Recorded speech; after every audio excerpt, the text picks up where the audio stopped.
Salve, meus amigos e amigas do programa Fala Capoeira. Na data de hoje, nós estaremos recebendo o mestre Spock, da Escola Vermelho Capoeira.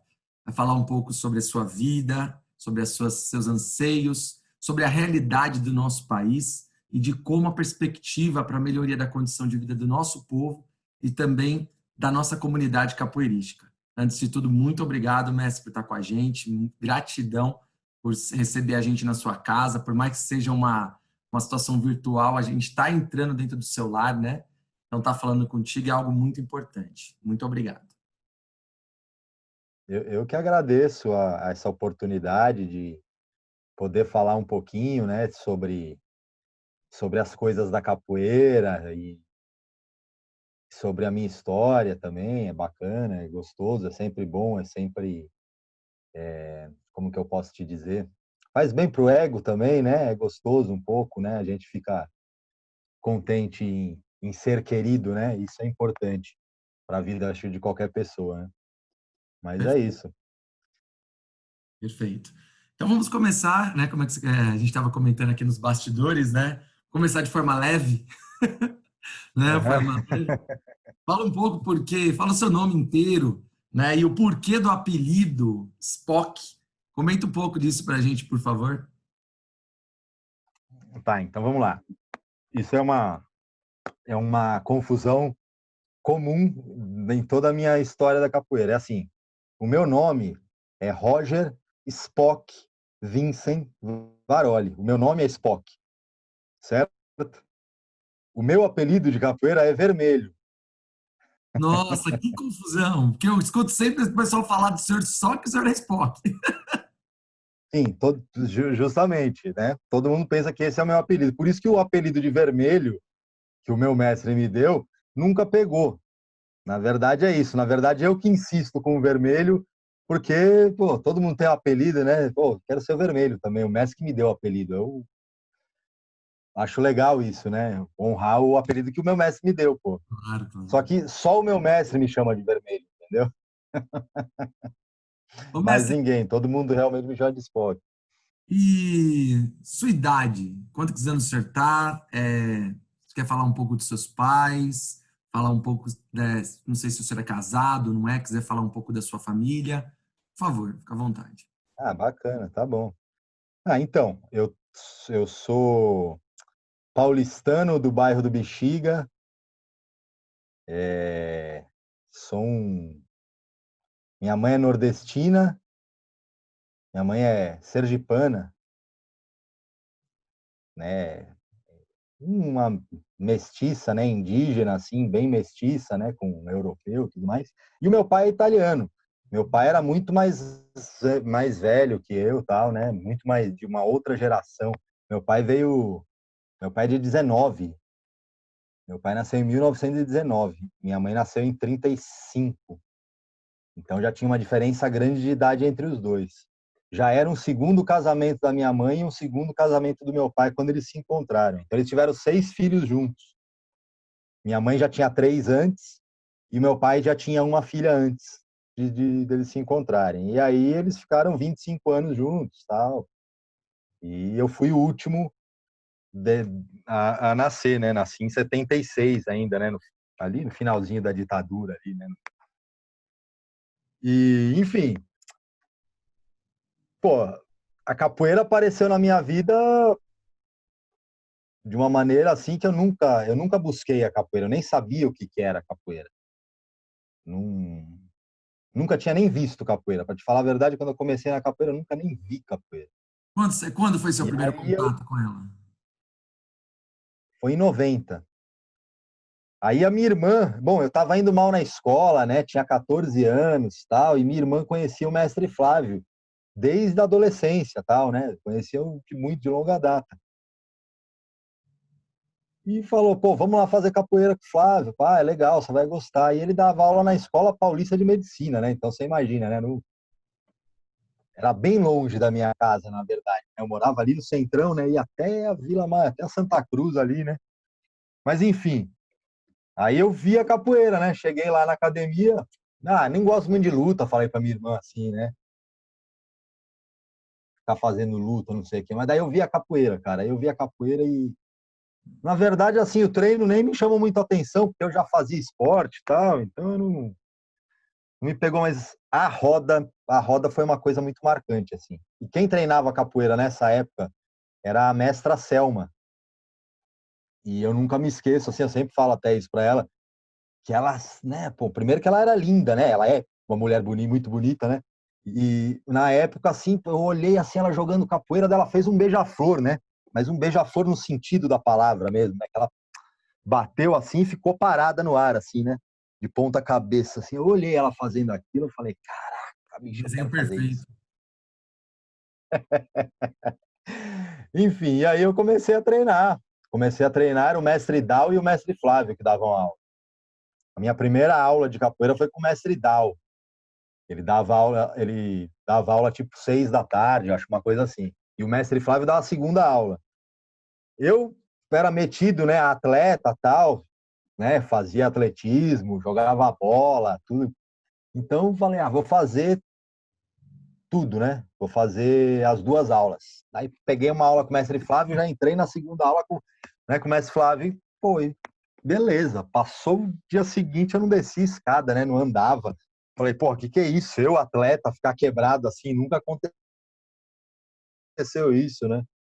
Enfim, aí a capoeira me pegou, porque daí ela me pegou pelo lado do esporte também, né? Que era muito. Nunca vi igual, né? Eu sou praticante de vários esportes, assim, eu não consigo comparar nenhum com a capoeira. Não é puxar sardinha pro nosso lado, não. Sem dúvida. Mas enfim, então, aí na capoeira, nessa história da capoeira, eu encontrei a minha esposa, que é a Adri. E a gente treinou, ela começou também na década de 90, em 95, por aí. E em 99, mais ou menos, assim, a gente começou a ficar junto, tal, e em 2000 a gente ficou junto de vez, e em 2001 a gente teve nosso primeiro filho, e, bom, a sequência é que eu tenho 3 filhos com ela, a gente está há 20 anos junto, né, desde 2000, né, Massa. então, Ô, mestre, antes da gente continuar, você fez um comentário legal sobre a questão da origem da sua família, dos seus pais. E eu vi outro dia um ah, comentário seu que eu achei muito bacana, só como iniciar um pouco a provocação, né? Eu vi uma postagem sua do Pedro, alguém que falou pra você é branco traindo a raça. Não foi alguma coisa desse tipo? Alguém virou pra você, pode pô, ser, já ouvi cada uma por aí, sei, aí você virou e falou, cara, eu posso ser tudo nessa vida, menos essa questão que vocês estão pintando aí de uma branquitude louca, porque é um povo mestiço, um povo totalmente misturado justamente. dentro dos valores culturais. Eu achei muito bacana aquilo, então eu achei que na hora que você falou isso, eu falei, deixa eu comentar, que eu lembro que você deu umas pancadas ali, que foi um textão, viu? É que, cara, eu vou te falar uma coisa assim, eu tive uma educação assim, o que acontece? Como eu te falei, meu pai é de 1919, italiano. Eu não tenho muita noção da história exata da minha família e tudo mais, mas assim, ao que tudo parece, eles vieram da Itália fugindo do fascismo, né? Década de 20 e tal, né? O fascismo em alta, eles vieram para o Brasil. E o meu pai foi criado aqui no Brasil desde criança. Ele é de 19, então ele veio para cá em 22, em 21, por aí, e cresceu aqui no Brasil como brasileiro, inclusive. Mas enfim, o meu pai, ele era racista, você entende? Por uma questão de cultura, era culturalmente, meu pai era culturalmente racista, entendeu?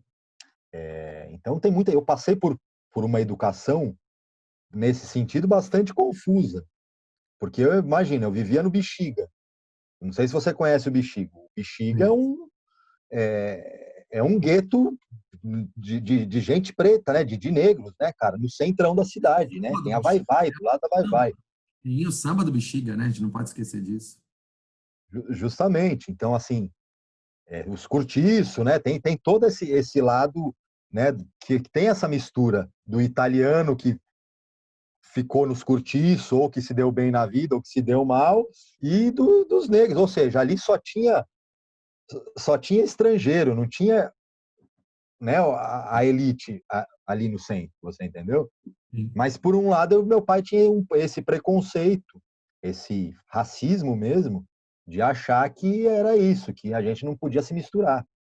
Você entendeu? É triste, mas se você conhecesse meu pai, você ia achar engraçado, porque ele mesmo se misturava, você entendeu? Mas ele tinha esse discurso. Mas ele mesmo se misturava, ele mesmo tinha amigos, entendeu? Os maiores ídolos da música dele eram negros, entendeu? Então ele tinha essas contradições. Mas enfim, meu pai teve muito acesso a estudo. Meu pai era um cara muito estudado. Meu pai fez 4 anos de medicina. Meu pai se formou em filosofia. Você entendeu?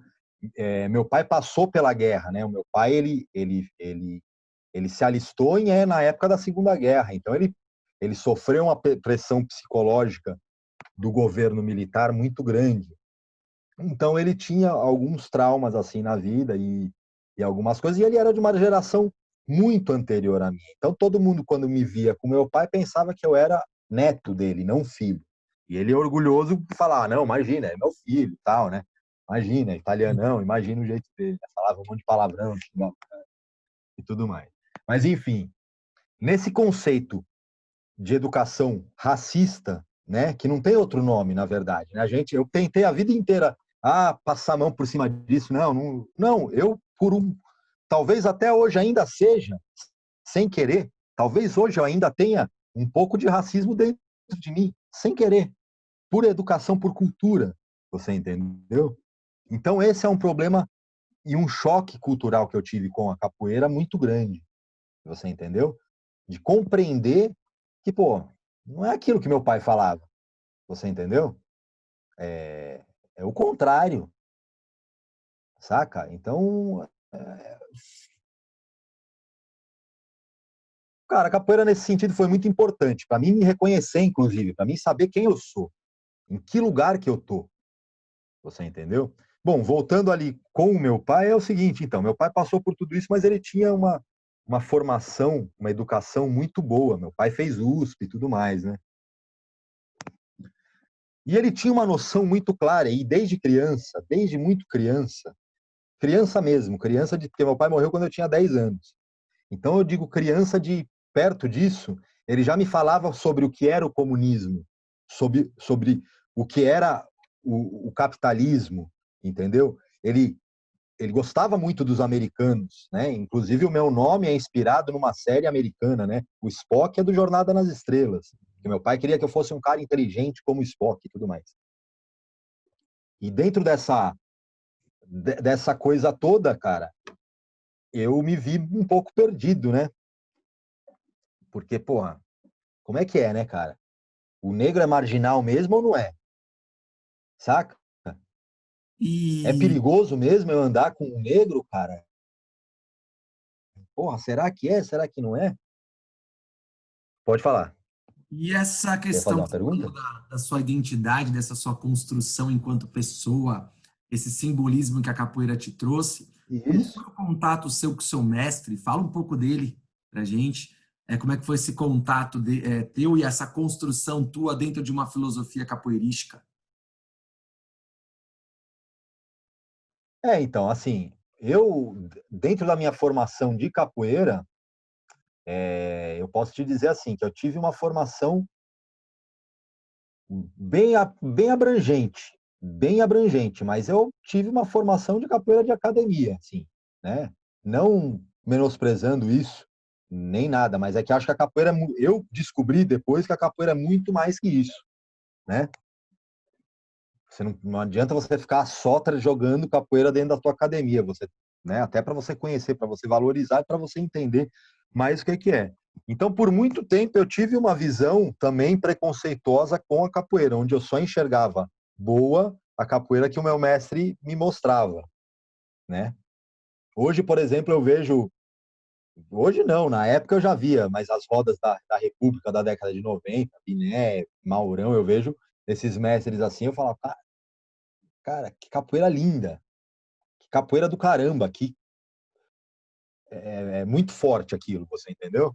Quando eu vejo, então, quando eu revejo, bate mais fundo. Mas na época era uma coisa que era um pouco, pô, essa roda aí não é muito legal, saca? Não era só o meu mestre, rolava uma coisa assim, até meio no grupo de, pô, roda de rua, né? Não é muito legal, é meio perigoso e tudo mais, né?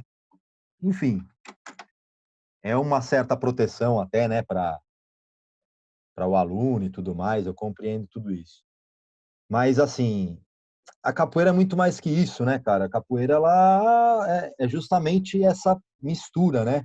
Que a gente se identifica tanto, né? A gente se identifica muito com isso, por quê? Porque a gente é um povo misturado, né? Com várias culturas. Então, a gente se identifica vendo isso, essa diversidade na capoeira. E eu via muito isso na Praça da República e via também na minha academia, porque se você vê todo mundo que formou comigo, os meus, né, contemporâneos ali, cada um tem uma capoeira diferente do outro, né?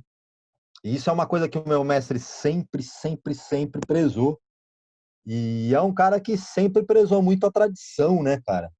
As tradições da capoeira, assim, os fundamentos, né? Então, ele coisas assim que pouca gente dá importância, mas que na academia dele é muito importante, que eu trago para a minha também, né?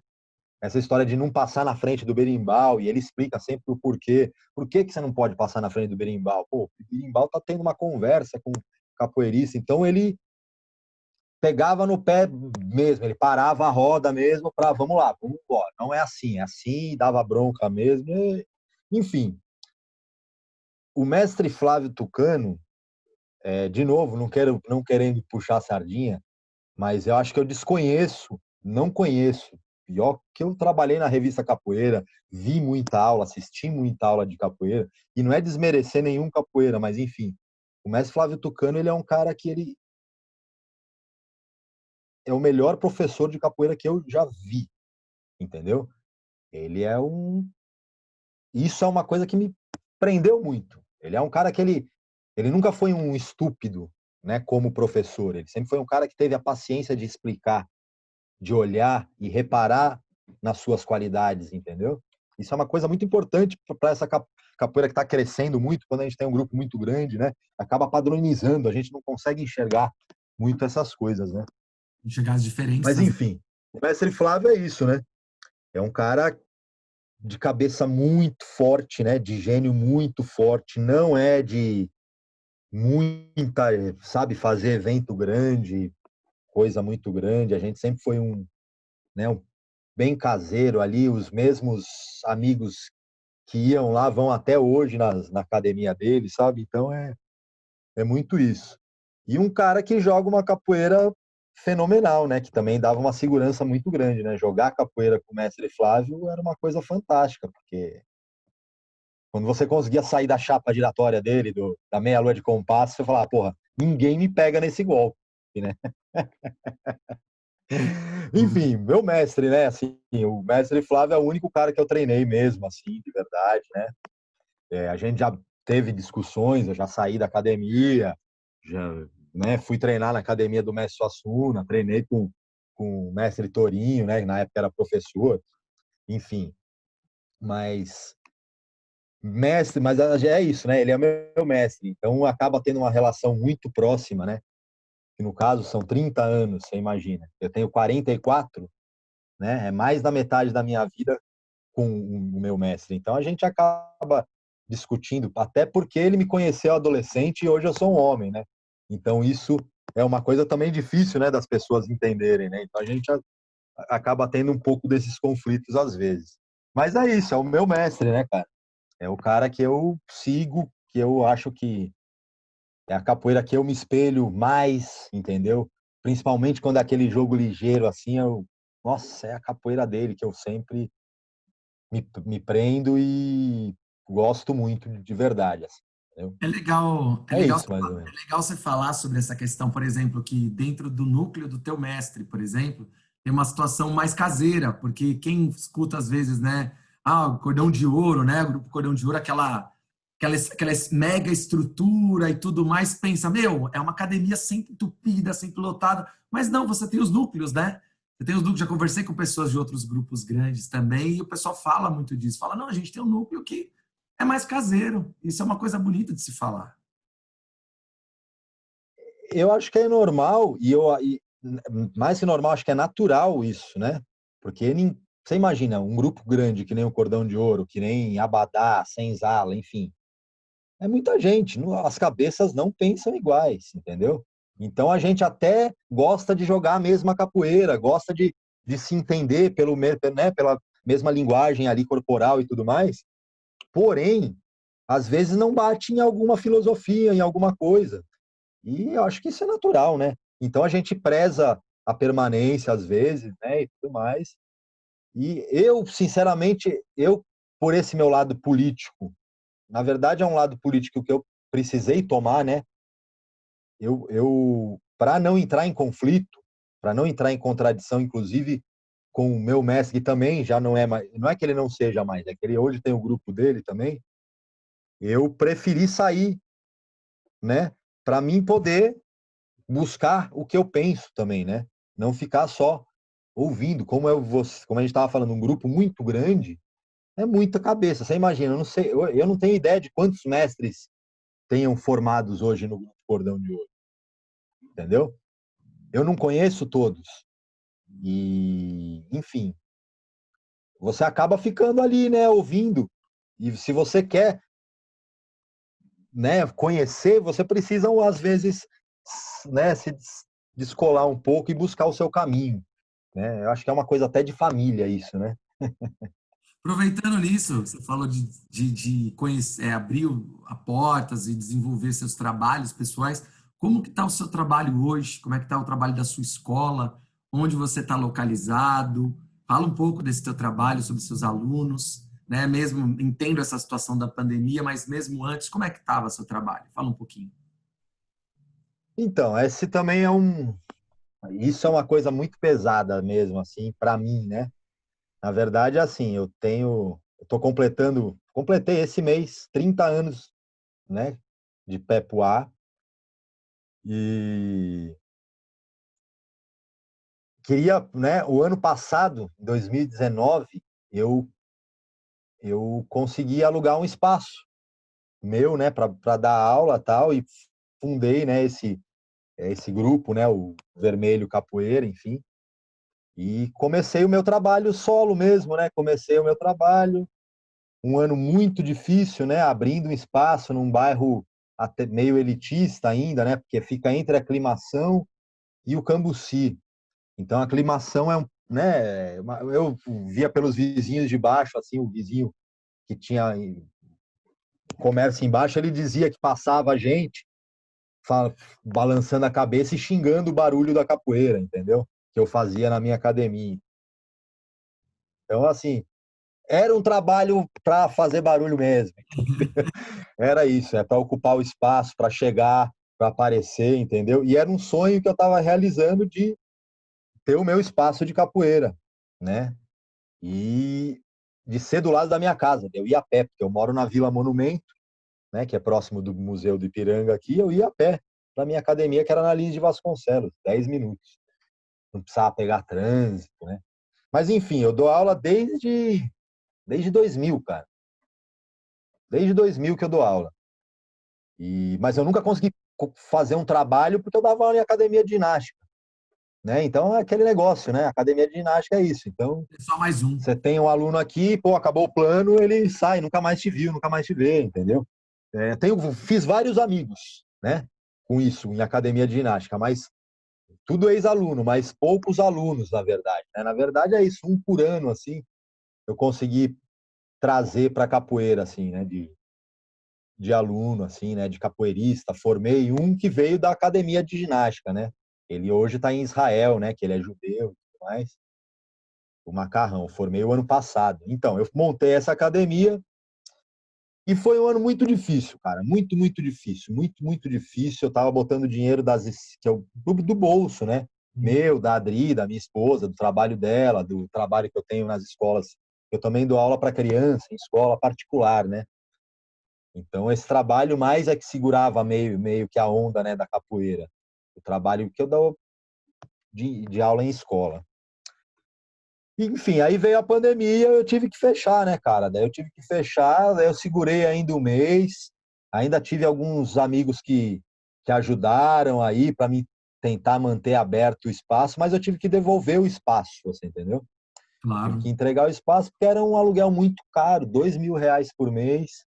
Eu não tinha aluno para sustentar isso e também não tenho nem casa entendeu? Também pago aluguel para morar. Então eu tive que optar, né? E aí foi bem difícil, viu, cara? Esse tempo aí de pandemia foi um tempo bem complicado, assim, de tudo, assim, né? Tive crise de ansiedade, um monte de coisa, assim, bem. Ficar preso em casa, né? Eu tenho 3 filhos, né? Tudo adolescente, tudo adolescente, 18 para 16, né? Então, ficamos aqui em casa, cara, 6 meses em casa, isoladão mesmo, isoladão, isoladão. Então, no começo ainda fazia uns treinos aqui, dentro do quarto, tal. Ainda tentei fazer algumas coisas para as crianças, mas eu não consegui mesmo, eu não tinha mesmo cabeça para fazer, sabe? Eu não tinha estrutura mesmo psicológica para desenvolver um trabalho. Até que o corpo começou a pedir muito, e eu passei a dar aula online, ao vivo, todo dia ao vivo no YouTube de graça. E aí foi legal, foi bem legal. Eu passei 2 meses fazendo isso, só que eu tenho 44, né, mano? E o joelho apitou.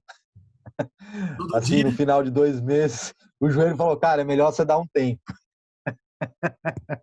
E aí eu dei um tempo, fiquei um mês meio parado, assim, né?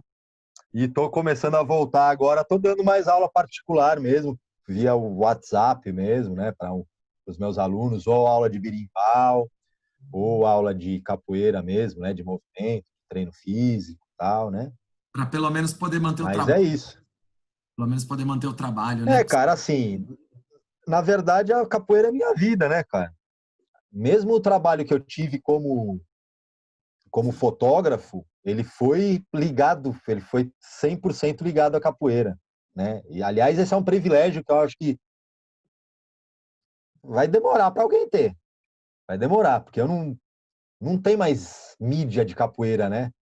Tem agora, né? Tem muita, na verdade tem, mas elas são independentes, como a sua, né? É isso, né? Mas assim, aquele momento da década de 90, de mídia impressa mesmo, né? De fazer reportagem, de entrevistar o mestre João Pequeno, ir lá no mestre João Grande, mestre Leão Satigre. E Puxa, fala um isso é pouco impagável, entendeu? fala um pouco sobre esse trabalho, como é que foi esse seu trabalho na revista, né? Como que se desenvolveu de quando a quando e tenho certeza que foi de um aprendizado magnífico, porque eu tenho um aprendizado fenomenal estando entrevistando as pessoas, os mestres, as mestras, mas como é que foi naquela realidade, sem essa internet que a gente tem hoje?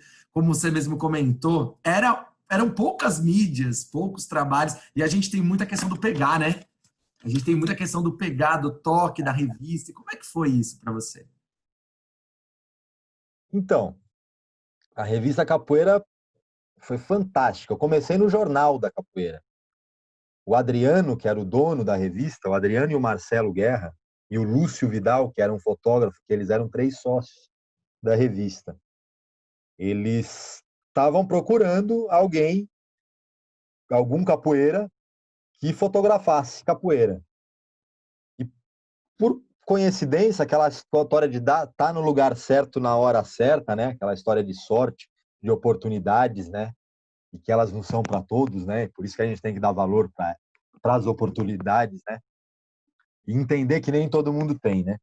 Mas enfim, eu tive essa oportunidade de estar lá no momento em que o cara apareceu perguntando se tinham, perguntando para o meu mestre, que ele foi fazer uma matéria sobre a capoeira nas universidades. Então ele foi perguntar para o meu mestre se ele conhecia algum fotógrafo. Aí ele falou, pô, tem o Spock. E na época eu estava justamente buscando isso, levando a câmera para a academia, fazendo foto do mestre, da galera da academia da época, assim, né? Aliás, tenho belos registros dessa época. Mestre Brasília, Mestre Suassuna jogando, os batizados, assim, sabe? Mestre Joel, umas coisas assim. Se eu não me engano, deve ter até Mestre Belisco, assim, no meio das minhas fotos, assim. É que eu não tinha essa noção, esse conhecimento que eu tenho hoje da importância dos mestres, né? Então eu buscava na fotografia mais uma coisa estética é, do que histórica mesmo, né? Do que o simbólico ali, né? Isso. Mas enfim, aí beleza. Eu comecei a fazer umas fotos para o jornal como colaborador. Fui lá, acho que eu fui fotografar o mestre Neném. Mas Nenê, é. Mas Nenê lá na Zona Norte, onde que era? Ali, perto do Tucuruvi, cara. Era um clube, não lembro onde é que era, não.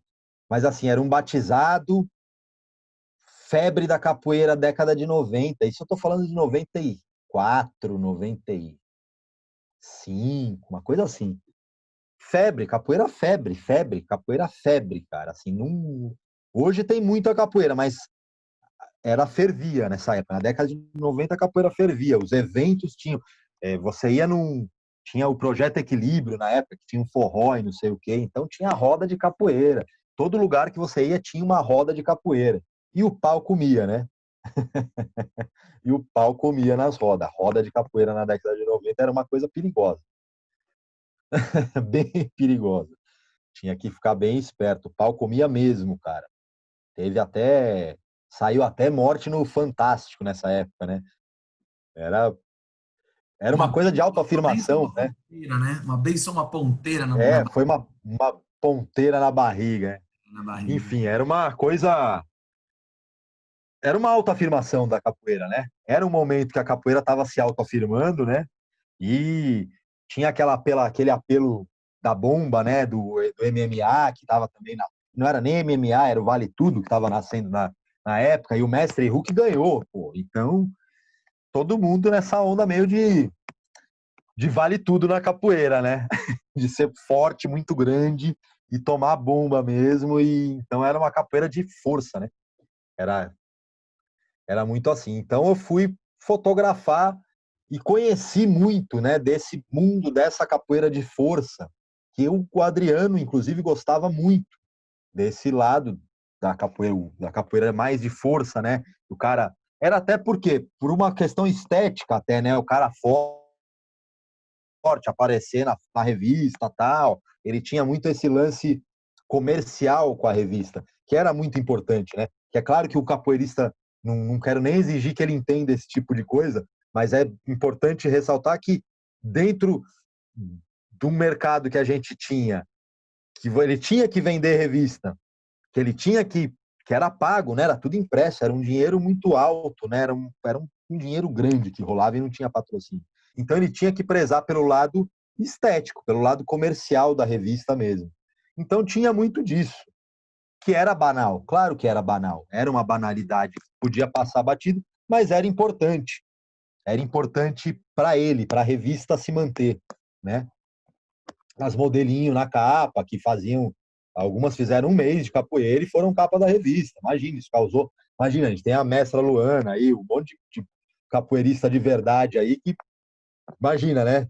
Devia ficar muito bravo com isso, né? Em ver uma modelo que mal fazia capoeira, mas era comercial, porque era impressionante. Porque uma modelo na capa vendia 80% da tiragem. Quando o Adriano colocou o Mestre João Grande na capa, vendeu tipo 20% da tiragem. Você entendeu? E isso foi a decadência econômica da revista, a decadência comercial da revista, entendeu? Mas enfim, como eu conheci isso? Como que eu fui a revista Capoeira? A revista Capoeira foi fantástica para minha formação, não só de capoeira, mas como de fotógrafo também. Porque dentro da revista Capoeira eu conheci grandes fotógrafos. Um deles é o Danilo Russo, que é um fotógrafo italiano, fotografou para Marie Claire, eu fui assistente dele, aprendi muita fotografia com o Danilo, mesmo com o Lúcio tal, que era mais novo, era que nem eu, a gente trocava muita ideia. Mas a coisa mais fantástica da revista Capoeira era a liberdade que eu tinha de fazer o meu trabalho e a confiança que o Adriano tinha em me colocar um trabalho de, tipo, você entrevista então o Mestre Camisa. A minha primeira entrevista que eu fiz foi com o Mestre Camisa. Primeira entrevista, que era uma enquete de o que é ser mestre, se eu não me engano. Então eu liguei para o Mestre Camisa e fiz essa enquete com ele. Foi a primeira vez, assim, eu até tremia, né? Já ouvia falar do Mestre Camisa, falei, pô, vou entrevistar, mas ele tinha muita confiança nesse sentido. E com o passar dos anos, ele foi tendo mais confiança e deixando cada vez mais na minha mão, a ponto de eu viajar sozinho mesmo e fazer tudo. Fazer foto, fazer entrevista com os mestres, ele só me dava a pauta e eu fazia tudo. Fiz matérias inteiras, tipo a Capoeira de Florianópolis, eu fiz a pesquisa inteira ali sozinho, lá, andando pela capoeira de Florianópolis, perguntando para os capoeiristas, né? Como que foi, entendeu? Fui lá no Mestre Pop, fui em todos os capoeiristas, né? Tive a ajuda do professor Alê, né? Eu não sei se ele é mestre hoje, enfim. Mas foi fantástico, cara, entrevistar, assim, conhecer mestres, assim, como o mestre Acordeon, sabe? Como o mestre João Grande. Eu passei 15 dias na academia do mestre João Grande, sabe? Foi fantástico, sabe? Eu em Nova York eu saía eu fiquei na casa do mestre Gelon, eu saía da casa do mestre Gelon, ia para a academia do mestre João Grande, cara. Todos os dias, todos os dias, todos os dias. E a humildade que ele tinha em me receber foi a maior lição que eu tive do que é ser mestre na vida, entendeu? Eu cheguei na roda, ele fazia a roda, não sei se era de sexta ou de sábado, mas era uma roda por semana. E ele passava o dia inteiro, o mestre João Grande, cara, ele é muito religioso. Então ele passava o dia inteiro defumando a academia, rezando, limpando, sabe? Para fazer a roda. Era uma coisa muito bonita de ver. Eu vi tudo isso, entendeu? Eu vi ele fazer todo esse ritual. Eu cheguei lá cedo e, inclusive, ajudei ele com algumas coisas que não eram espirituais, porque ele também tinha esse cuidado, né? Porque era dele, o negócio era dele, né? E não era o axé dele, né? Hoje eu entendo mais, na época eu não entendia muito. Nossa, que lindo Mas isso. enfim, é, eu cheguei de papete, né, para jogar capoeira Angola. O meu mestre sempre falava, capoeira Angola não joga descalço, né? E eu cheguei, era a única coisa que eu tinha no pé. Que eu cheguei no verão lá, 40 graus, eu não tinha outro. Não tinha, eu tinha uma bota e uma papete. Eu falei, vou de papete. O mestre João Grande, na maior humildade e na maior boa vontade, ele falou, olha, não dá para você jogar com essa sandália. Então você vai ali atrás no quartinho e escolhe um tênis lá para você, certo? E daí você vem aqui jogar. E me deixou jogar. Enfim, ele me deu várias broncas que eu digo, né? Vários toques, com a maior paciência e humildade. Você entendeu? Sem precisar falar, você veio da regional, não sabe nada. Entendeu? Sem precisar falar nada disso. Ele virou para mim e falou, não, atabaque mais baixo. Entendeu? Cheguei tocando atabaque alto. Não, bate mais baixinho. Você tá ligado? Cheguei lá jogando ligeiro. Não, joga mais devagar. Numa boa, ele não me tirou da roda, ele não me excluiu em momento nenhum. Então, o que que é isso, cara? Isso é a maior prova da inclusão da capoeira. O mestre inclui, né? O mestre é um cara que inclui você. Ele olha o teu defeito, ele te corrige. Ele não te joga para fora. Ele não fala, não, você não presta para isso.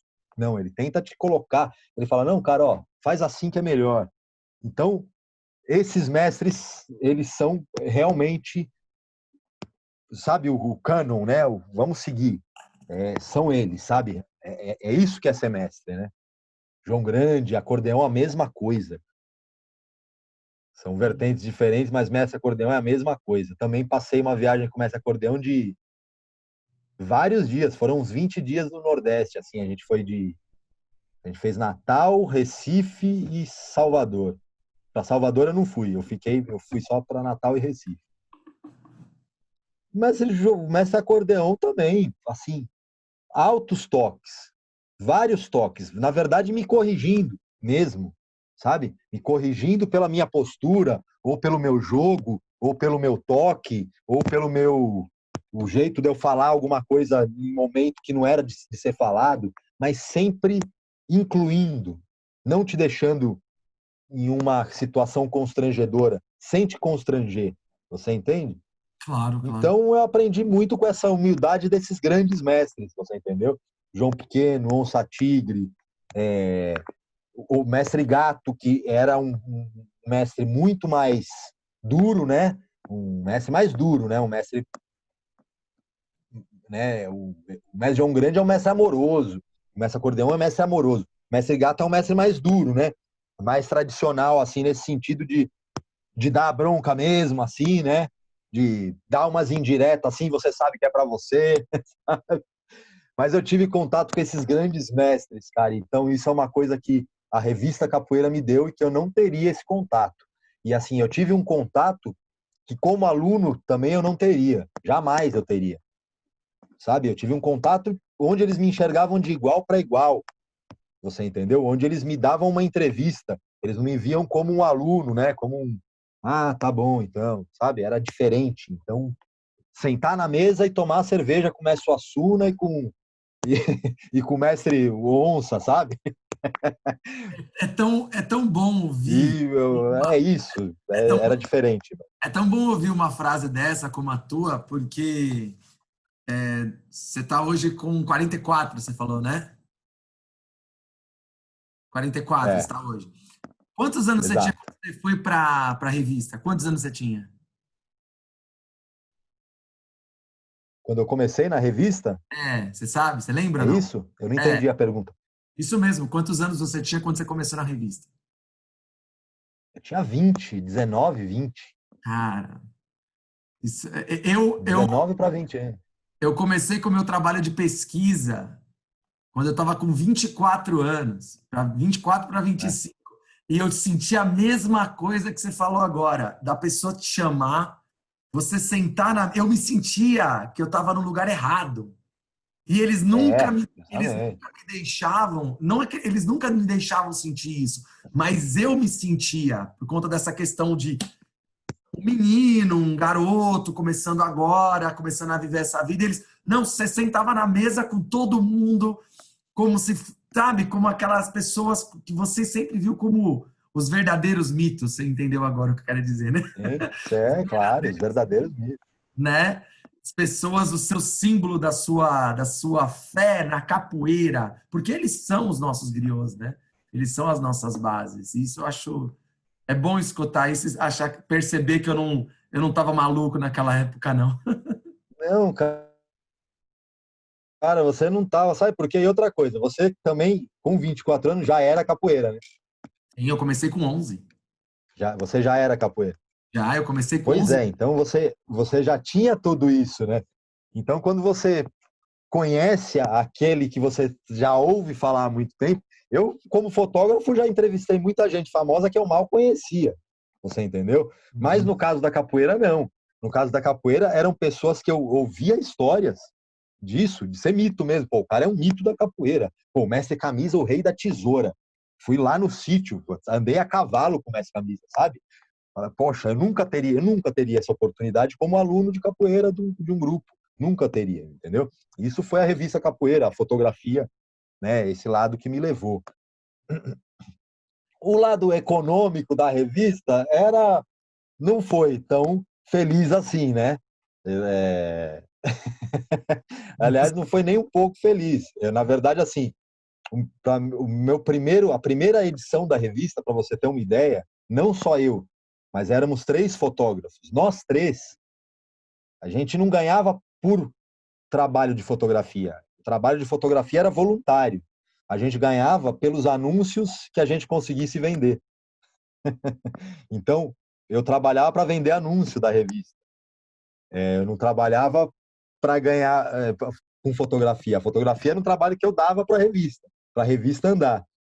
E eu vendia anúncio e ganhava comissão em cima dos anúncios. Você entendeu? Não só eu, assim como o Beto, o Lúcio. E era assim, o Marcelo andava. Você perguntou de como que era nessa época a revista, cara. Era isso.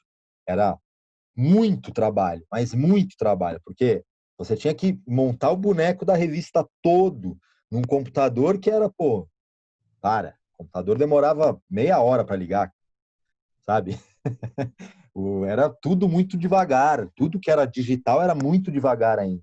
Então eu fazia as fotos, eu tinha que mandar fazer contato das fotos, selecionar na lupa. Às vezes você selecionava na lupa e estava fora de foco, você tinha que selecionar outra. Você entendeu? Não E é a aí tinha que mandar tranquilidade pro. de hoje, né, meu amigo? Não, cara, não é. Hoje a gente tem uma coisa que agiliza muito essa história da fotografia digital, cara, ela agiliza demais, né? Para tudo, né? Inclusive para mim, assim, eu estou querendo fazer uma exposição, por exemplo, virtual. É fantástico, porque eu tenho aqui um projetorzinho, eu projeto na parede os cromos que eu tinha e fotografo eles no digital. Pum, já mando aqui para o computador, já tenho a exposição. né? Antigamente eu tinha que ir lá, mandar fazer teste, mandar ampliar. Não, esse papel não é bom. Gastei mó grana com papel, o papel não é bom, cara. Sabe? E por aí vai, um monte de coisa, muito dinheiro, né? E assim, e era isso, né? Por exemplo, viajei para os Estados Unidos com $200 no bolso. Eu saí do Brasil com $200, 10 birimbaus, 10 pandeiros, umas 50 camisetas, birimbauzinho, pingente, fitinha. Fui pro batizado do Caxias. Em um dia eu vendi $1.000. Fiz $1.000 em um dia. Era assim que era a revista Capoeira. E Então a gente. você tá falando de $1.000 numa época onde era muito mais, né? Você tá falando de uma Então, inflação. nessa época, foi bem naquela época do plano real, né? Então o dólar era igual ao real, era 1 para 1, cara. Você tirar Eu viajei $1 nessa era época, muito dinheiro, né? Era muito dinheiro. era muito dinheiro. Por exemplo, enfim, era era ridículo, assim. Era, o nosso dinheiro está muito desvalorizado, né? Mas esse é outro papo. É outro papo. Ó, entrando nessa situação, meu amigo, nessa situação do que você falou você citou do mestre João Grande, fazendo a defumação, né, do espaço dele. Isso. Tá me escutando? Bem? Tô escutando. O mestre João Grande fazendo toda a questão ritual, o mestre Acordeão explicando sobre o simbolismo e tudo mais. Como que você visualiza essa realidade de agora, em que existe um ataque simbólico da capoeira, um ataque ao simbolismo dela, à negritude dela, às essências dela enquanto de matriz africana? Como é que você visualiza essa postura violenta, perigosa? Outro dia até um rapaz, uma pessoa que assiste nosso programa falou e comentou, pô, mas você está parecendo que está generalizando as culturas neopentecostais. Eu falei, não, falando da imposição dessas macro-igrejas em cima desse movimento, dessa capoeira gospel, desse ataque. Como é que você visualiza isso, mestre? Cara, é deplorável, né, cara? Eu acho isso assim, é criminoso. Eu já passei por uma situação com isso. Eu dava aula numa academia no Brooklyn e o dono da academia, que é um cara ligado ao esporte, ele inclusive conhece o mestre Gladson, tem foto com o mestre Gladson e tudo mais, né? É um cara até que apoia a capoeira, sempre apoiou a capoeira dentro da academia dele. Acho que o mestre Marcos deu aula, do Caifás deu aula na academia dele, nessa academia que eu dei, né? Que é o senhor Guerra, né? E, enfim, ele me chamou para a gente fazer uma apresentação, que disse que a academia ia fazer uma apresentação numa escola ali no Brooklyn, uma escola católica. Eu agora não lembro muito do nome da escola. Queria muito lembrar, sabe? Eu tô até com raiva de não lembrar, mas eu queria muito lembrar o nome. Mas agora não lembro. Enfim, me preparei, chamei os amigos, sabe como é que é capoeira, né? Pô, a gente chama o camarada para fazer a roda, chama um, chama outro e não sei o que, e os alunos, e mobiliza todo mundo para fazer a apresentação e faz ensaio uma semana não, tipo 3 dias antes da apresentação, a escola liga dizendo que não quer apresentação de capoeira, porque aquele atabaque que tem na capoeira simboliza uma outra religião e eles não querem fazer apologia a nenhuma religião. Foi isso, cara, foi isso. A capoeira foi discriminada. Eu, na época, fiquei revoltado, cara. Eu fiquei realmente revoltado. E eu só não fiz nada porque eu tinha certeza que eu não ia resolver o problema ali e eu ia prejudicar a academia, né? Por causa disso. Mas eu me arrependo. Talvez hoje, que isso tem já uns 10 anos, mas hoje, com certeza hoje, no momento de hoje, eu ia botar a boca no trombone, né? Eu ia denunciar essa escola, né? Porque isso não pode fazer, né? É um preconceito religioso muito grande isso, você entendeu? E o pior, né, que eu sou um cara que nem levo a religiosidade para minha academia, para minha escola de capoeira. Na minha escola de capoeira tem judeu treinando, né? Tem umbanda, tem de tudo, eu não levo isso. Aliás, eu acho que a roda meio que simboliza um pouco disso, né? Porque eu acredito que ali, dentro da senzala, dentro dos quilombos, não era todo mundo da mesma religião. Eu penso assim, eu acho que cada um tinha a sua espiritualidade, e eu acho que cada um carregava dentro de si. Eu acho que é isso que é o mais importante, né? A espiritualidade é pra gente, né? Se você tem a sua, ela é pra você, certo? Se ela serve pra mim ou não, eu vou ter que buscar isso, né? Você pode até me dar um toque, mas quem tem que buscar sou eu, né? Enfim. Perfeito. Eu acho essa coisa uma coisa terrível, cara. Esse lado que você disse desse preconceito, que não é só com a capoeira, né? A gente está vendo aí, tem, né, terreiro de Umbanda aí sendo depredado, os caras botando fogo, e as coisas mais bizarras, né? É, facção criminosa evangélica e tudo mais, né? São coisas bizarras, bizarras, que, que eu não entendo como um capoeira pode aceitar isso, né? Não importa se ele é preto, se ele é branco, se ele é índio, ele não sei como um capoeira, ele sendo capoeira, ele pode aceitar isso, entendeu? Ele conhecendo a capoeira, né? Ele estando dentro desse meio aqui que a gente está, né? Conhecendo aí, vendo quem foi o Mestre Ananias, né? A gente viu o Mestre Ananias, Mestre Joel, tudo gente religiosa aí, cara, sabe? Como que o cara pode apoiar uma igreja que tem preconceito, né? Como que o cara pode ser capoeirista e fazer parte disso? Cada um, sabe, cara? Mas eu não me conformo muito, não.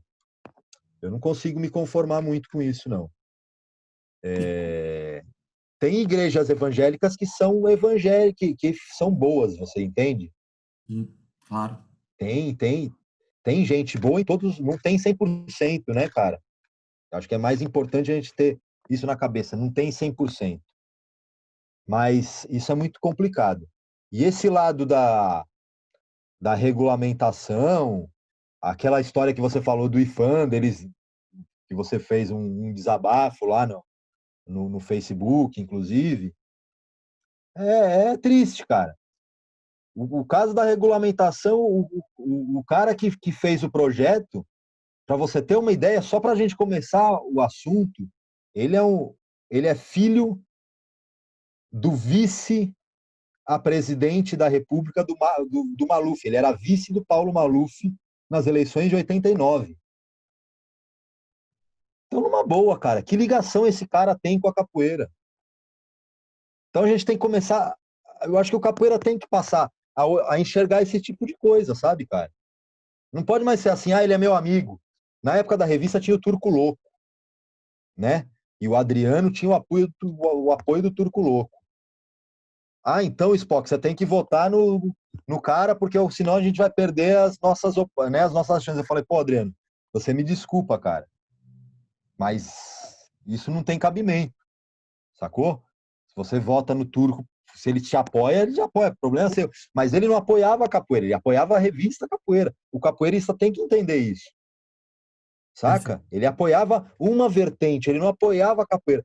Cara, enquanto a gente começar a enxergar a capoeira por vertentes, eu sou Angola, eu sou regional.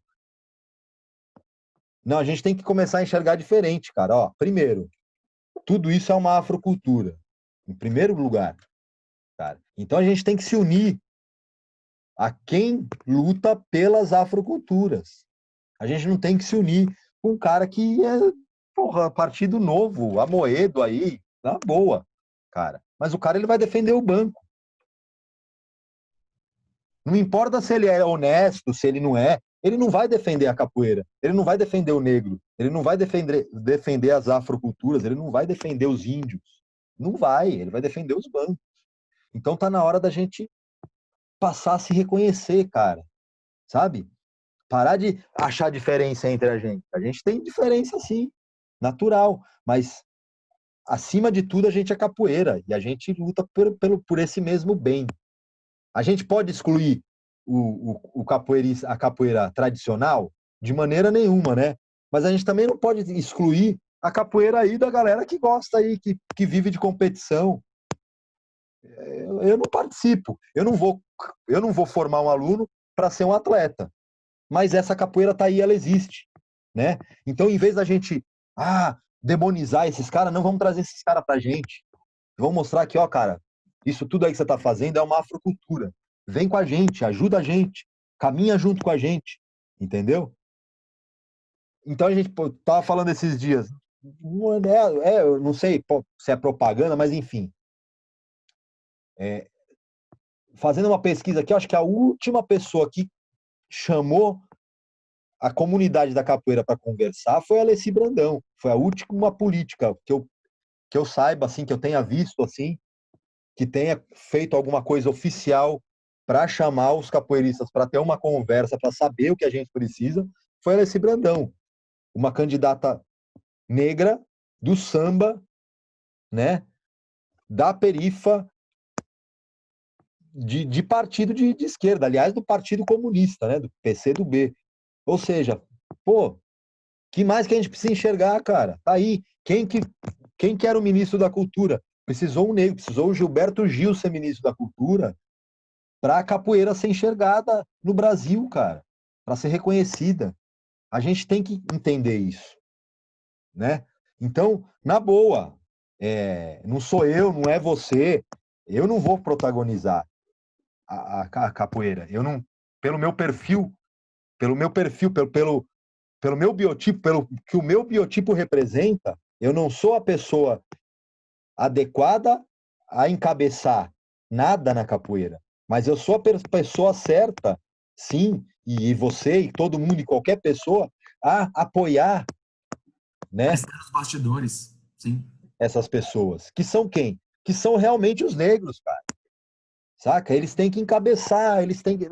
Não tô querendo dar aula aqui, não, falar o que, que um negro tem que fazer, não é isso. Mas é que a gente tem que apoiar essas candidaturas, entendeu?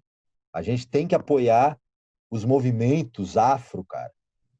Todos, não só da capoeira, todos. O afoxé, o samba, o hip hop, pegar tudo, cara, e fazer uma coisa só. Você imagina a força que a gente ia ter na cultura. Porque o Eu, que a gente está falando aqui? A gente está falando de cultura, cara, eu sempre, eu né? sempre, eu sempre A tomei gente muito precisa dessa cuidado. força. Eu sempre tomei muito cuidado na hora da gente comentar sobre essa questão, por exemplo, parlamentar. Eu sempre fui muito a favor das pessoas votarem em quem elas quisessem. Só que de um tempo para cá, Claro, eu tenho conversado até com os meus alunos da escola para que uma menina, uma mulher, se ela puder, vote numa mulher. Se ela estiver dentro das estruturas das escolhas, vote numa mulher, porque está faltando exatamente o que você falou, claro, essa representatividade. Oh, mas você não está perfeito. segregando, porque vem para cima da gente, né? Já com aquela violência. Mas você também está segregando. Você está sendo utilizando de um feminismo ao contrário que eles colocam, né? Como muita gente, esses radicais Tá colocam. muito essa moda, né? De ao contrário, né? Cristofobia, Justo de racismo diverso. invertido. Cara, da onde que os caras tiraram isso? Eu nunca apanhei por ser branco, cara. Você me desculpa, isso não existe, Perfeito, perfeito. certo? Eu nunca deixei de. Nunca. É mentira. Então é um monte de coisa que os caras querem construir, né? São narrativas que os caras querem construir e as pessoas se apegam nisso de uma Pegam, maneira cega, pegam. sabe? Então a gente está vivendo um momento bem difícil nesse sentido, viu, cara? Mas assim, hoje mesmo, de manhã, eu estava trocando uma ideia com o mestre Calango. E ele fez uma postagem se dizendo um cara de esquerda. E dizendo o porquê que ele não tem vergonha disso, explicando toda aquela história da Revolução Francesa e tudo mais. Ao mesmo tempo, ele dava uma criticada no radicalismo, né? Ele criticava um pouco o radicalismo. Então eu pedi a ele uma reflexão para nós como capoeiristas, para a gente parar e pensar no que é radical, né? O que é extremo, né?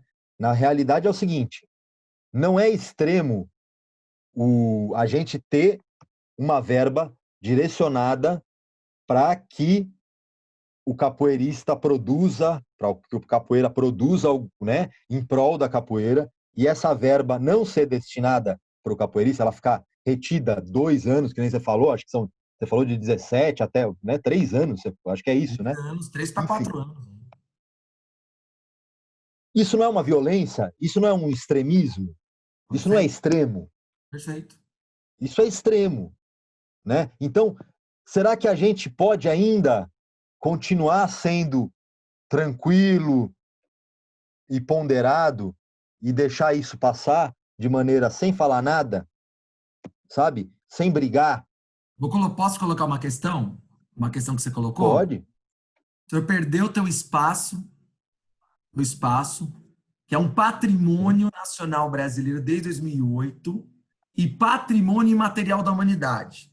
Você perdeu sem nenhum apoio. Nada. Foi uma das críticas que eu fiz no vídeo. Eu falei, poxa, vocês não tiveram plano nenhum para apoiar. Eu sei que não tem a verba suficiente para conseguir abarcar toda uma comunidade. Mas vocês não pensaram em nada. Perdemos, aí você perdeu seu espaço. Quantos amigos nossos não perderam os espaços? Quantos? Isso não é extremismo, isso não é, desculpa, radicalismo da nossa parte em exigir isso. A gente só está pedindo aquilo que nós já temos, que é a lei. A lei já existe. O ofício do mestre já existe, deve ser preservado. Então, eu perdi o meu espaço justamente nisso. Foi isso que você falou. Eu perdi um espaço de cultura, um espaço de resistência, assim, um espaço onde eu incomodava, onde eu fazia, onde eu ocupava, eu colocava a capoeira ali, né? Então, ó, a gente existe, tá? Isso aqui é nosso, né? Eu punha no espaço onde não tem capoeira, onde não tinha. Então, é isso. Perdi um espaço assim de bobeira, porque não teve um plano, tinha uma verba que ela podia me salvar assim, e não só. E eu digo que, numa boa, cara, eu acho que teriam espaços assim até mais importantes que o meu para serem salvos, você entendeu? O meu espaço era um espaço muito novo, mas existia um espaço de tradições. Eu não sei nem te dizer quem, mas com certeza a gente teve espaço mais tradicional aí fechando, né? Mestre mais antigo que eu aí, passando perrengue, né? Pô, eu mesmo, imagina, eu conheço vários mestres aí, mestre Bambu mesmo, aí passando um perrengue aqui no Cambuci, sabe? Então, é complicado, cara. Aí o que acontece? O capoeirista, o que ele faz? Ele é obrigado a abrir a academia dele. Para ele não fechar, para ele não perder o negócio dele, que muitas vezes é o ganha-pão dele, é a única fonte de renda dele. Não que não fosse a minha, também era a minha única fonte de renda. Mas eu sou um cara que me viro, você entendeu? Tranquilo. Não é o momento, vou ter que fazer outra coisa. Mas eu sei que tem muita gente que não vai conseguir. Né? Os candidatos. Como é que você está visualizando? Eu Entendi. tenho visto um movimento muito legal, muito bacana, né? Das pessoas se apresentando para candidaturas, mas como é que você está visualizando a qualidade desses candidatos? Então, são vários aspectos aí, né? O primeiro que eu posso, assim, te destacar é o seguinte, é que primeiro ponto é que é positivo. O primeiro ponto é positivo, que os capoeiristas estão se candidatando, né? Então, isso, sem dúvida nenhuma, é positivo. A gente está ocupando o espaço, né? Então, é importante ocupar espaço. O segundo ponto já não é tão positivo. Eu vejo muito capoeirista se candidatando em partido de extrema direita, em partido de direita, né? Isso é ruim porque é aquilo que a gente estava falando. Eles são partidos que eles não vão colocar em pauta o que a gente quer. Eles não estão afim da cultura, eles estão afim de entretenimento. Então eles podem até colocar capoeira, mas dessa forma que foi a regulamentação, como entretenimento, como uma profissão regulamentada por eles, né? Como exigir CNPJ de um mestre para poder formar um aluno. Isso é um tipo de uma coisa que é um absurdo muito grande, né, cara? Você virar para o Medjoel e falar, então agora o Medjoel ia ter que ter um CNPJ para formar um aluno, o mestre Ananias, né? Pelo amor de Deus, né? São coisas assim que o cara não sabe, ele não vive nesse mundo, ele vive num mundo outro totalmente diferente. Então, o cara se candidatar por um partido desse, de direita, DEM, P, qualquer um, enfim, não vou nem falar nome de partido aqui, que é também para não dar né, a logaritmo, enfim, a busca aí, né? Mas, cara, isso é um pouco chato de você ver. Eu vejo muita gente legal mesmo. Eu conheço vários, eu conheço mestres de capoeira legais, gente legal, gente boa, que eu tenho certeza que tem boas intenções, né? E que estão se aliando em partidos difíceis. Assim, que nem aquele dia a gente tava falando com o mestre Marcos, que eu conversando com o mestre Marcos, falando, eu não conheço o Sidney, você entendeu? Eu não sei se o Sidney é bom, se ele é ruim. Eu sei que ele tem um trabalho que o mestre ele tem o canal do mestre Marcos e o mestre Marcos ele faz essa ponte legal com a capoeira. E isso é importante. Como eu falei, isso é muito importante. Mas ele tá no partido do Paulinho da Força, poxa. É complicado isso. Você entendeu? É muito complicado isso. Então, eu acredito que a gente não pode aceitar muito isso. A gente tem que mostrar para o cara que ele tem que escolher o lado também, né? A gente tem que escolher um lado. O capoeirista ele tem que escolher o lado. Tá na hora da gente escolher um lado, sabe? Não tem essa de ser neutro, cara. Não dá para ser neutro na capoeira. Hoje a gente não pode mais ser neutro. A gente tem uma extrema direita, um presidente racista, né? Como que a gente pode não ser contra? Não é nenhuma questão de apoiar o PT ou a esquerda, é uma questão de ser contra. A gente tem que ser contra ao racismo. O capoeirista, acima de tudo. Acho que é o primeiro.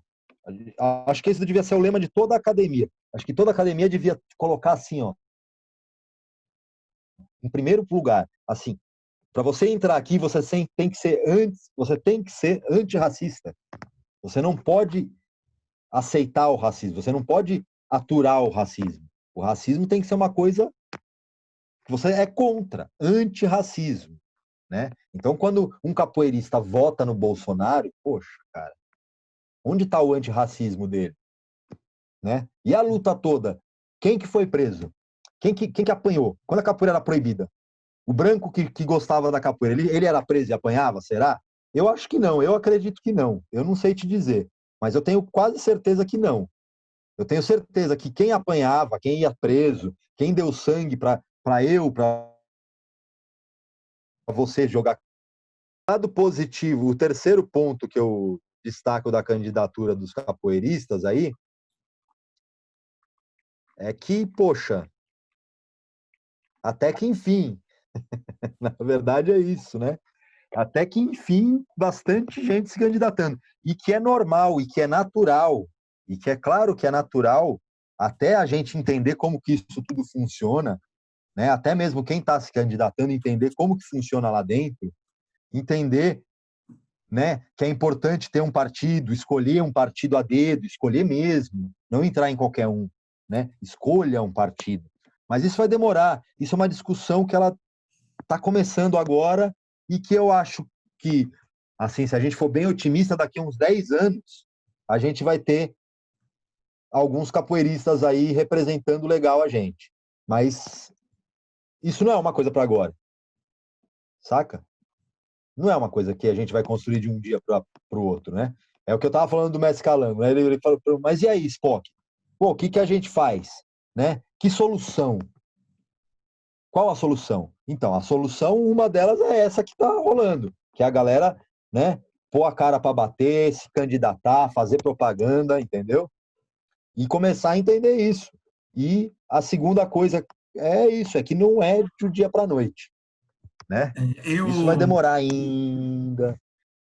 eu, Vai dar muito pano para manga. eu aqui em A gente São vai parar Paulo, de falar com muito.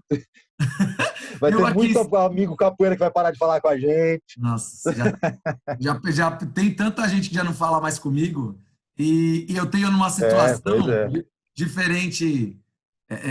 Eu tenho uma situação que eu tenho. Os meus amigos da esquerda me falam que eu sou ameno demais e eu tenho a galera da direita que Ah, fala tá. que eu sou extrema esquerda. Então eu fico pensando para que lado vocês estão me batendo dos dois lados, pô? Vocês estão loucos, né? Eu acho que é assim. Então. Mas essa história de extrema esquerda é uma narrativa também, né? Mas é isso que eu tô falando. Isso É que eu tô uma achando, narrativa criada. eu tô achando um absurdo. Por exemplo, vou dar um exemplo para você, o que eu penso hoje. Enquanto a gente não chegar no segundo turno, falando de São Paulo, né? Eu vou votar no Boulos. Ponto. É meu candidato. Beleza? Só que eu ainda não estou fazendo uma grande propaganda do Boulos, porque eu sei que a chance dessa galera vir para cima com tudo do Boulos, e simplesmente pelo fato de nós apoiarmos ele, a gente conseguiu uma coisa ruim para ele. Eu lembro que na última eleição, só pelo fato de eu falar para os meus amigos que eu ia votar no Haddad, porque era contra, eu não votei no Haddad no primeiro turno, mas só de eu falar porque eu ia votar no Haddad porque eu era contra o Bolsonaro, muitas pessoas falaram, então eu vou votar no Bolsonaro, porque você é radical. Eu falei, puta merda.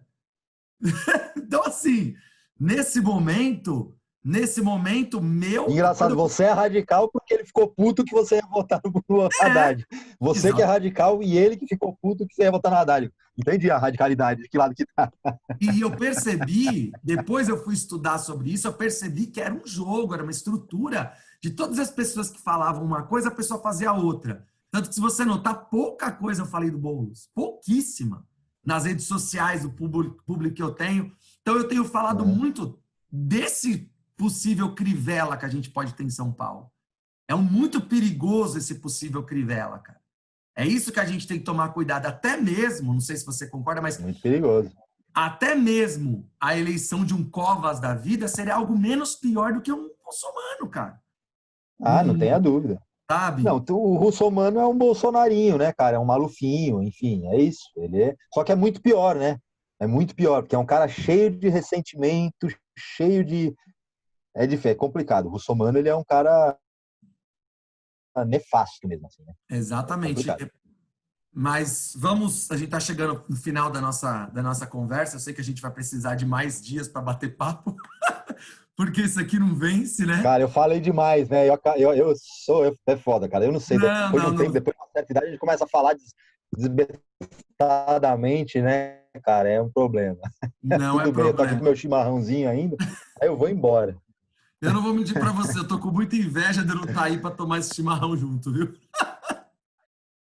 Vou ser Pois sincero é, cara, e é gostoso. O chimarrão é justamente isso, né? O compartilhamento, né? O chimarrão é gostoso compartilhar, né? Sempre, né? na hora. Eu aprendi isso fazendo uma matéria da revista Capoeira, né?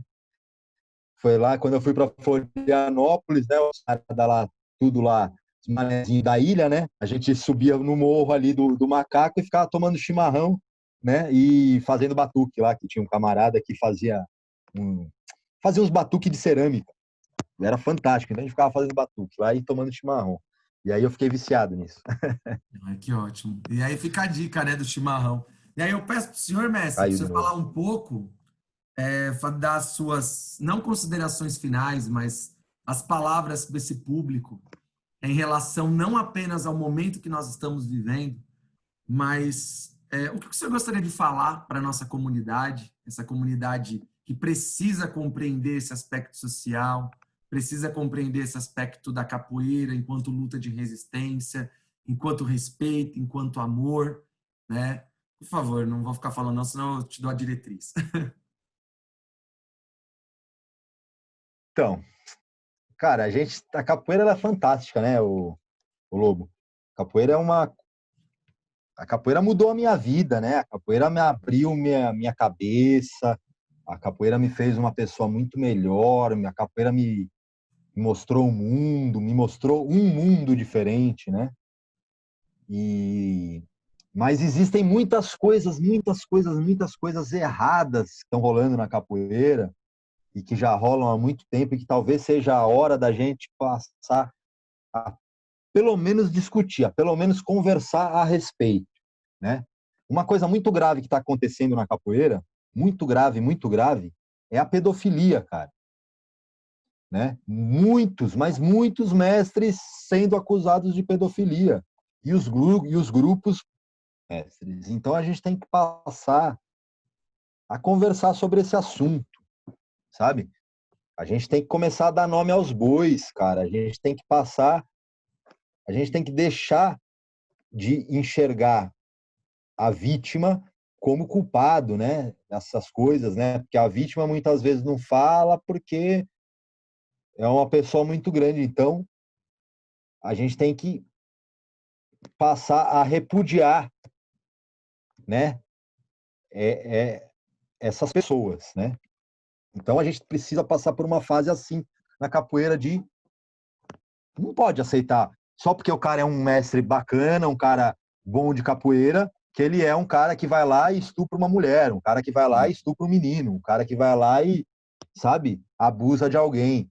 A gente não pode mais aceitar esse tipo de coisa, cara, sabe? Isso é primitivo demais, né? A gente está num momento que a gente está num momento de evolução. Então, para a gente evoluir, a gente tem que também compreender o que não cabe mais, certo? Eu ouvia eu ouvi história por exemplo, da mestra Selma dizendo que quando ela começou na capoeira, ela ia sair da roda assim, o mestre vinha com o braço assim, ó, e cercava ela falava, opa, dá licença, o mestre falava, mas eu sou mestre, entendeu? E a capoeira ainda tem muito disso. A capoeira ainda tem muito disso. Então a gente não pode mais aceitar esse tipo de coisa, cara. Saca? A gente, como nova geração aí, e eu me coloco como nova geração porque eu me formei há pouco tempo, né? Eu sou mestre muito novo, ainda tô com todo, né? Não passei por nada. Então, a gente da nova geração, eu, os mestres novos, os professores, a gente tem que mudar isso, né? A gente tem que começar a repudiar esse tipo de coisa, não dá mais para aceitar. A gente tem que repudiar o assédio moral, né? O mestre não pode mais tratar um aluno daquela maneira como um cara que não teve estudo. A gente, não é uma crítica. Antigamente era de um jeito, por quê? Porque o cara não tinha como, ele foi criado daquele jeito, ele enxergava o mundo daquele jeito, né? Hoje em dia a gente tem tudo aí, então não dá mais para a gente enxergar dessa maneira, a gente tem que evoluir nesse sentido, né? Ó, falei do mestre João Grande, falei do mestre João Pequeno, falei do mestre Acordeão, são pessoas que ensinam a capoeira com amor, você entendeu? Então a gente tem que passar a enxergar essas pessoas, né? A olhar esses mestres. Pô, como que esses mestres agem? Alguém já viu o mestre João Grande dar um esporro na roda, tirar o cara, dar um monte de tapa? Eu nunca vi isso, sabe? Então a gente tem que passar a valorizar essas pessoas, né? Esses são os nossos grandes espelhos, né? Mestre João Grande, mestre Acordeon, sabe? Esses dois eu digo principalmente mesmo, sabe, cara? São de duas vertentes fortes, né? Capoeira regional, capoeira do Brasil mesmo, né? Regional do Mestre Bimba, né? Que teve criador, né? E a capoeira, essa afrocultura aí, meio indígena, mais afro, né? Muita gente fala que teve índio, a gente não sabe explicar direito de onde que vem, né? Mas, cara, esses dois caras aí, vamos pegar, né? Gente que veio, que teve contato com o Mestre Pastinha. São os últimos aí, ó. Esses caras tiveram contato com o Mestre Bimba e Mestre Pastinha, né? São as nossas grandes referências da capoeira, né? Mestre Brasília aí, tá inteiro, né? Com Mestre Canjiquinha e tudo mais, né? A gente tem que valorizar essas pessoas, cara. Eles são. O Mestre Brasília é meu padrinho, né? Também falar dele é fácil.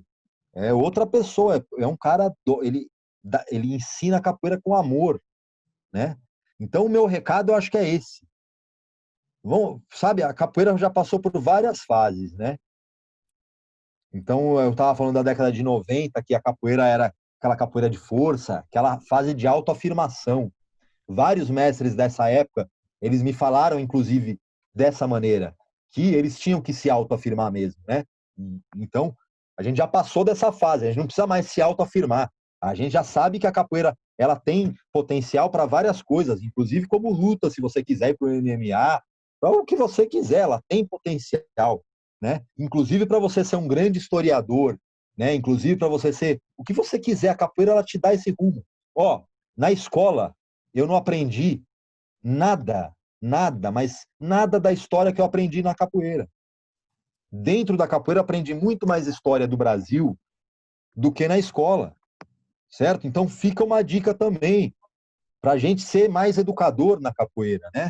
Vamos ser educador, a gente é professor, vamos ser educador, cara, vamos educar, né? Mostrar o lado certo das coisas, né? Mostrar o que é certo né? Quais são os lados, né? O certo é, né? Para cada um, o certo é de um jeito, mas enfim, a gente tem que mostrar os lados, né? Quem que estava de um lado, quem que estava de outro, né? A gente não pode falar que a capoeira é brasileira, afirmar, né? Eu não estou dizendo que não é, mas eu também não posso afirmar que ela é brasileira, uma vez que o Brasil nunca aceitou a capoeira como brasileira, né? O negro teve que se refugiar num quilombo, criar uma nova terra para poder desenvolver o seu, né, as suas culturas. O branco não queria. Aqui em São Paulo a gente vê isso claramente. Em São Paulo tiraram todo mundo do centro e mandaram para a Zona Norte, ó.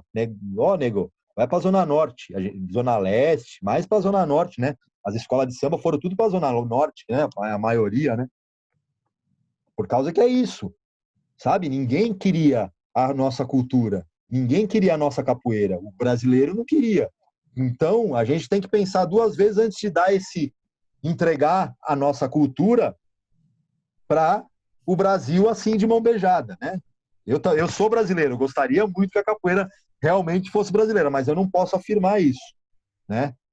O que eu tenho, os relatos históricos que eu tenho é que o Brasil nunca quis a capoeira, né? Quem conseguiu um pouco disso foi o mestre Bimba, né? Na história que todo capoeira já conhece como que foi. Mas enfim, eu acho que é um pouco disso, sabe, Lobo? A gente tem que esclarecer as coisas, a gente tem que conversar muito, a gente tem que ser chato mesmo. Eu tô numa fase chata, entendeu? Eu tô falando um monte, eu tô me indispondo com os capoeira mesmo, de propósito, certo? E se tiver que me indispor, eu vou me indispor mesmo, mas assim, é por uma causa nobre, sabe, cara? A gente tem que entender esses lados de uma vez por todas, sabe? Não dá mais pra gente achar que, tudo bem, é só entretenimento, é só brincadeira, é só passação de pé. Não é, cara. A capoeira mudou minha vida. E eu tenho certeza que ela mudou a vida de todo capoeirista, de todo capoeira, né? Quem é capoeira, eu tenho certeza que a capoeira mudou a vida dele, né? Todo mundo. A sua, eu tenho certeza que a capoeira mudou a sua vida. Então a gente não pode mais. Pô, ela é muito importante, ela é muito poderosa na educação de qualquer pessoa, na construção de um país. A capoeira é importante, sabe?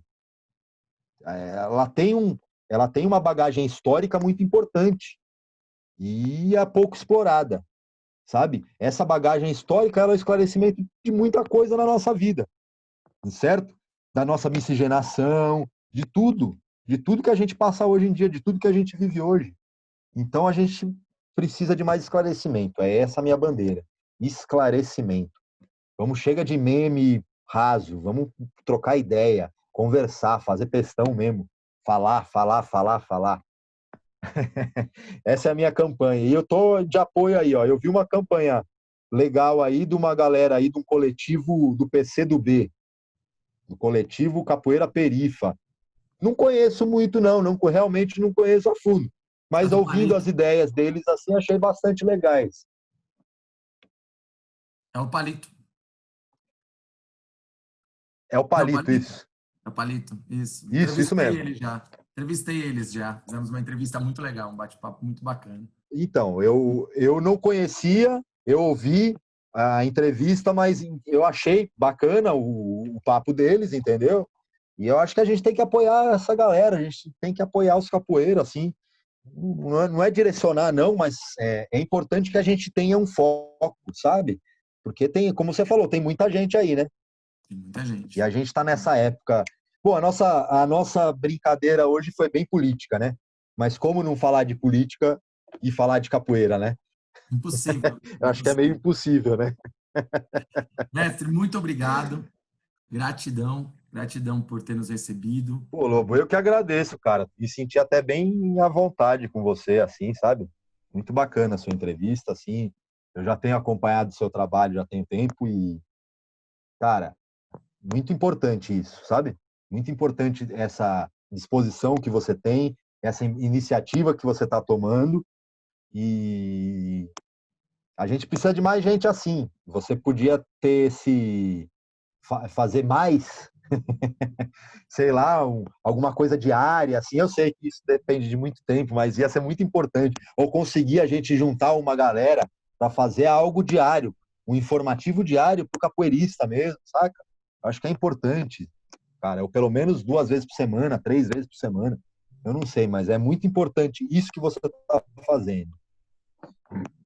Perfeito. E é o que nós estamos tentando aos poucos fazer. Por exemplo, agora a gente tem a coluna do Santiago, que ele traz editais políticos. A gente tem o Fala Capoeira Debate, que é debatendo essas questões também direcionadas da política também. E a gente tem as entrevistas como essa, que é a entrevista de entender um pouco da história do mestre, da mestra de capoeira, como que aconteceu a construção histórica dessa pessoa. Então, precisa realmente, você está certo, precisamos disso e precisamos de mais canais. Tem gente que fala, mas está muito saturado. Eu acho que não. Quanto mais trabalhos sendo desenvolvidos, trabalhos É. sérios, né? Trabalhos sérios, a gente vai ficar muito feliz. Eu acho que está longe de estar saturado, na verdade, sabe? Está longe disso, está longe. Não está saturado, não. É um mercado que. Um mercado não. Isso é informação, né, cara? Isso é jornalismo, de verdade, sabe? Isso é até filosofia, sabe? A gente precisa disso. Falar de filosofia, filosofar sobre capoeira mesmo, né? Então, mas é esse o caminho. Eu acho que é muito bacana. Quantos anos você tem, Lobo? Desculpa perguntar. 32. 32, ó, fantástico, cara. É muito bom isso, é muito maravilhoso isso. É muito legal partir de um cara de 30 anos, de 30 e poucos anos, uma iniciativa dessa, e não de um cara de 50, 60, saca? É importante uma cabeça jovem, certo? Porque, enfim, é o que eu te falei da minha construção. Eu fui criado por um pai que culturalmente racista, você tá, entendeu? Apesar da minha mãe ser indígena, meu pai, ela pintava o cabelo de loiro e tudo mais, essa parada toda, a gente vem dessa construção toda, né? Então, a gente que é mais antigo, que é mais da década de 80, tem muito tabu. A gente vem cheio de tabu, você tá ligado? Muito tabu. Homofobia pra caramba, preconceito racial pra caramba. Então, uma, vocês mais jovens, assim, vocês têm uma cabeça mais aberta em todos esses sentidos. E isso é muito importante para abrir a minha cabeça e a cabeça de quem é até mais velho que eu, saca? Que é muito mais difícil, né? A gente vai ficando mais velho, vai ficando mais cabeça dura. Eu ainda acho que estou escapando, ainda eu consegui fugir, sair pela esquerda assim, mas é complicado. Eu já fui homofóbico, já fui racista, então é complicado, você entendeu? A gente precisa esclarecer a cabeça das pessoas. Mas é isso aí, meu querido. Muito obrigado pela oportunidade mais uma vez. E um grande axé aí para todo mundo que estiver vendo e para todos nós capoeiras aí desse mundão afora. É isso aí. Muito obrigado, mestre. Axé para todos vocês. Um forte abraço e eu espero que vocês tenham gostado. Até mais. Axé.